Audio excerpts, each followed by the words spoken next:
factories built, and we want the jobs. We don't want the jobs going to other countries. We've imposed a hiring freeze on non-essential federal workers. We've imposed a temporary moratorium on new federal regulation. We've issued a game-changing new rule that says for each one new regulation, 2 old regulations must be eliminated.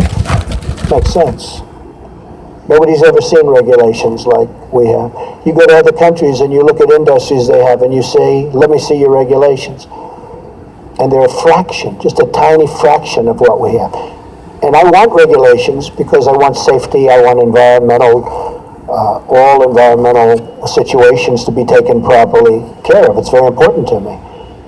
But you don't need 4 or 5 or 6 regulations to take care of the same thing. We've stood up for the men and women of law enforcement, directing federal agencies to ensure they are protected from crimes of violence.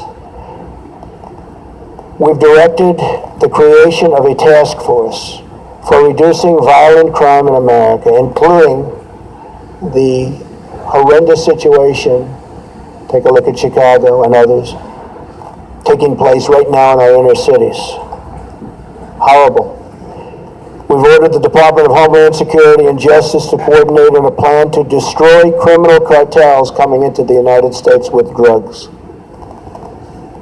We're becoming a drug-infested nation. Drugs are becoming cheaper than candy bars. We're not going to let it happen any longer. We've undertaken the most substantial border security measures in a generation to keep our nation and our tax dollars safe, and are now in the process of beginning to build a promised wall on the southern border. Met with General, now Secretary Kelly, yesterday, and we're starting that process. And the wall is going to be a great wall, and it's going to be a wall negotiated by me. The price is going to come down just like it has on everything else I've negotiated for the government. And we're going to have a wall that works. We're not going to have a wall like they have now, which is either non-existent or a joke. We've ordered a crackdown on sanctuary cities that refuse to comply with federal law and that harbor criminal aliens, and we've ordered an end to the policy of catch and release on the border. No more release. No matter who you are, release. We've begun a nationwide effort to remove criminal aliens, gang members, drug dealers, and others who pose a threat to public safety. We are saving American lives every single day. Court system has not made it easy for us. And are even creating a new office in Homeland Security dedicated to the forgotten American victims of illegal immigrant.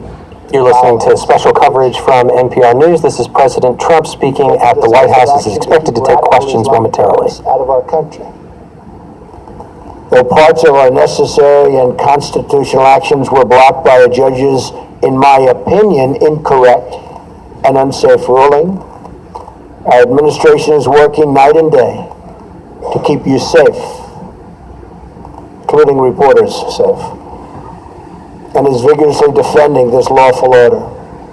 I will not back down from defending our country. I got elected on defense of our country, and I keep my campaign promises. And our citizens will be very happy when they see the result. They already are, I can tell you that. Extreme vetting will be put in place, and it already is in place in many places. In fact, we had to go quicker than we thought because of the bad decision we received from a circuit that has been overturned at a record number. I've heard 80%. I find that hard to believe. That's just a number I heard, that they're overturned 80% of the time. I think that circuit is in chaos, and that circuit is frankly in turmoil. But we are appealing that, and we are going further. We're issuing a new executive action next week that will comprehensively protect our country. So we'll be going along the one path and hopefully winning that. At the same time, we will be issuing a new and very comprehensive order to protect our people. And that'll be done sometime next week, toward the beginning or middle at the latest part. We've also taken steps to begin construction of the Keystone Pipeline and Dakota Access Pipelines, thousands and thousands of jobs, and put new Buy American measures in place to require American steel for American pipelines. In other words, they build a pipeline in this country, and we use the powers of government to make that pipeline happen. We want them to use American steel. And they're willing to do that, but nobody ever asked before I came along. Even this order was drawn, and they didn't say that. And I'm reading the order, I'm saying, why aren't we using American steel? And they said, that's a good idea, we put it in. To drain the swamp of corruption in Washington, D.C., I've started by imposing a 5-year lobbying ban on White House officials and a lifetime ban on lobbying for a foreign government. We've begun preparing to repeal and replace Obamacare. Obamacare is a disaster, folks. It's a disaster. Now you can say, oh, Obamacare. I mean, they fill up our rallies with people that you wonder how they get there, but they're not the Republican people that our representatives are representing. So we've begun preparing to repeal and replace Obamacare and are deep in the midst of negotiations on a very historic tax reform to bring our jobs back, to bring our jobs back to this country, big league. It's already happening, but big league. I've also worked to install a cabinet over the delays and obstruction of Senate Democrats. You've seen what they've done over the last long number of years.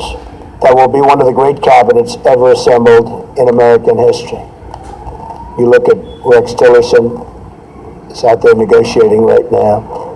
General Mattis, I mentioned before, General Kelly.